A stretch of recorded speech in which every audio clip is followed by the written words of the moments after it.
Elizabeth Tedds, but known as Betty, and I'm 92 and I enjoyed so many International Women's Days. International Women's Day, the 8th of March, was taken from the day of a strike of women in East End of London at the Matchworks, Bryanton Mays Matchworks, and now it's celebrated all over the world.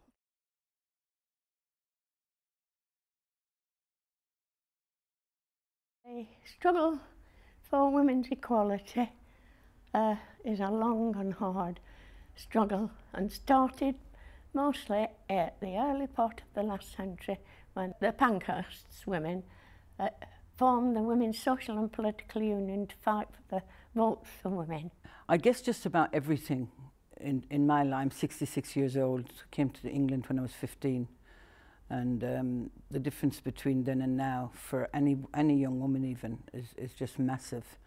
Women are much more independent, and I'm not necessarily talking in terms of financial independence, but women are much more independent about expressing themselves, about making their voices heard, about where they are in society. I suppose you have to start with votes for women. If we're talking about the last 100 years, I think that was the most fundamental thing in terms of the woman's step along the road to equality. There's a phenomenal change for women in my family. If I look at my grandmother, my mother and her generation, my generation and my daughter's generation now, it's been a huge change. And if you just reflect on education as one thing, my grandmother never had the opportunity to go to school, to be educated. In 1932, I started work at the age of 14 in a paper mill, and I was on a big machine working with a boy and a man in charge, and the joy of my first wage was taken away when I realised that the boy got 2 shillings a week more than me. I really couldn't understand this, and made my feelings well known, and was told to go and join the union. I was very fortunate to have taken work in a factory where all the women were in the union. But if I thought I was going to get equal pay, then I was sorely disappointed. But then came the war in 1939, when I was just married. And having been married 6 months, my husband went in the forces. And like a lot of women then, they took on the work of the work that the men had done previously in agriculture, in munitions, in engineering factories, and flying aeroplanes from factory to base, and being in charge now and fully responsible for the family and providing. Women gained a lot of confidence in their ability during that war, and it was quite obvious that things weren't going to be quite the same after. I think things have changed phenomenally, even between my grandmother and myself. I'm originally from the Channel Islands, and Guernsey, of course, was occupied during the war, but my grandmother ended up having to go to London. If she hadn't have gone to London at the age of 16 during the Blitz, she might never have worked, ever. A massive amount has changed. I mean, I think I wouldn't be sitting here 100 years ago telling you what I think about women and how great things have been since the last century past. I mean, we've got the right to vote, we've got the right to own property, and to have, having a job is pretty normal, we're educated. Well, my husband went into the forces, but he was killed in 1944 on the Second Front in France.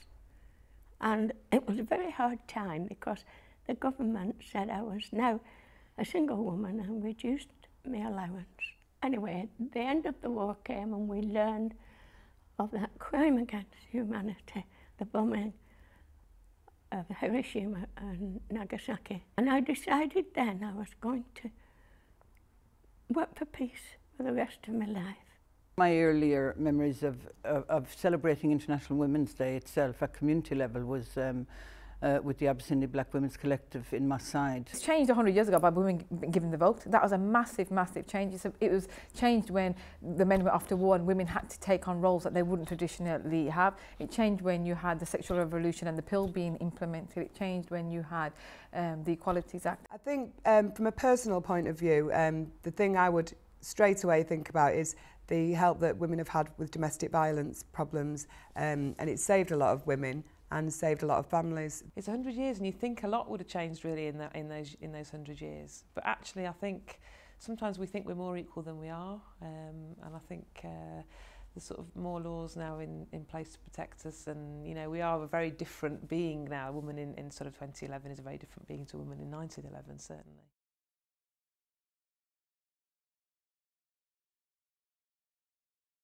I left home at 17. I was a single parent by 30.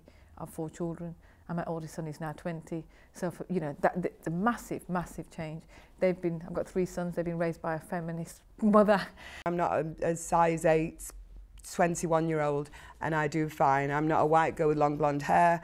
I do fine. I'm a woman, not a man. I do better than a lot of men in the same position as me because I work hard and don't suffer fools gladly. And I'm from Manchester, and we always do well if we put our minds to it, and I do think it is all about us. We have a voice now, or we're starting to have a voice. We have a voice in business, we have a voice in politics, we have a voice in general. Being a single parent is not the sum of who I am. Being a black woman is not the sum of who I am.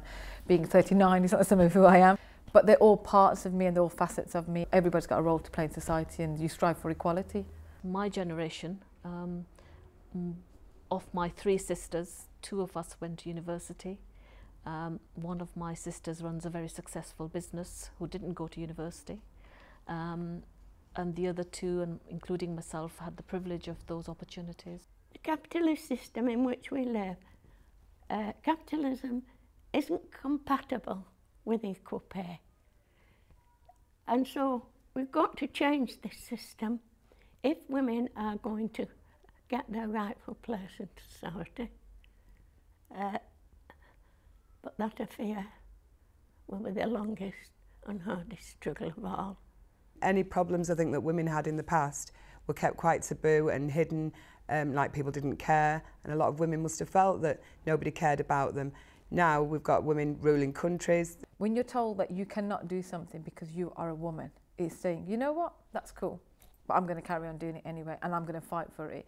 There are more women coming forward, putting themselves forward to represent their communities. I think what matters most to women is the community where they live and work, and particularly with their involvement through children, in terms of connections with what their children's aspirations are as well as their own.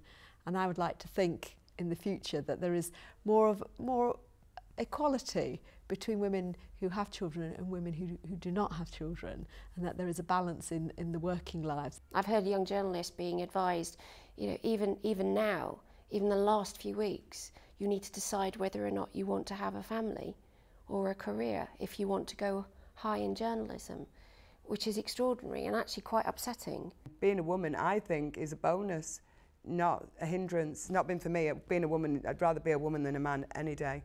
It feels like nothing's changed, and yet I know things have changed. The laws have changed, courts have changed, the way the police deal with it has changed, a whole lot of stuff has changed, but I just think it's sad that every generation has to be re-informed of their right not to be battered in their homes, really. In the last sort of 15 years, lesbian and bisexual women's sort of rights have really improved, but we're certainly still not equal. And I think as lesbian and bisexual women, we are potentially more hidden and more invisible, and our voices are less heard than women in general.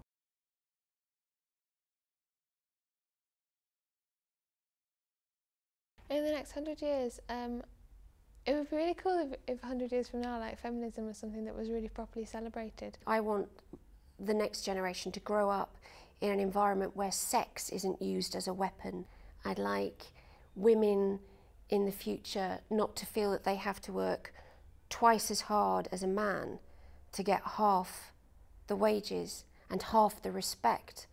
I think with the cuts to EMA, I think with the increase in tuition fees, I'm really concerned about the impact that that's going to have on working class women and their opportunities to get into education. I think women can be quite tough on each other. I'd like to see less women being judgmental of other women if they choose not to have families. I believe it. Women still need to take the opportunity, have the choice, decide what they want to achieve in their life, rather than just fight the woman's right. I'd like women to stop believing that the only way to be successful in life is to be perfect looking and beautiful and thin. So I would like to see more women represent the areas where they live and work. Women feel that, you know, they don't look at the positives, and I'm just as bad as anybody else. We don't look at what we've achieved. We look at what we failed at or what we didn't do, rather than looking at actually, look at what we've done so far. There's a long lineage of women historically that have come before you. There's women that are going to come after you, and it's your responsibility to play your part to make sure that narrative keeps on being heard. The lives of many young women and women in general hasn't changed significantly, and there's a long way to go. Everybody from every background, every culture, they all have a right to be on this earth. We all are exactly the same underneath, and it would be so much nicer if there was a lot more peace and harmony in the world, and if everybody could work together and listen to everybody else's opinions. Oh, we don't want to lose you, but we think you ought to go, for your king and your country both need you so. Manchester. There's plenty of cleaner places, but none more gradely.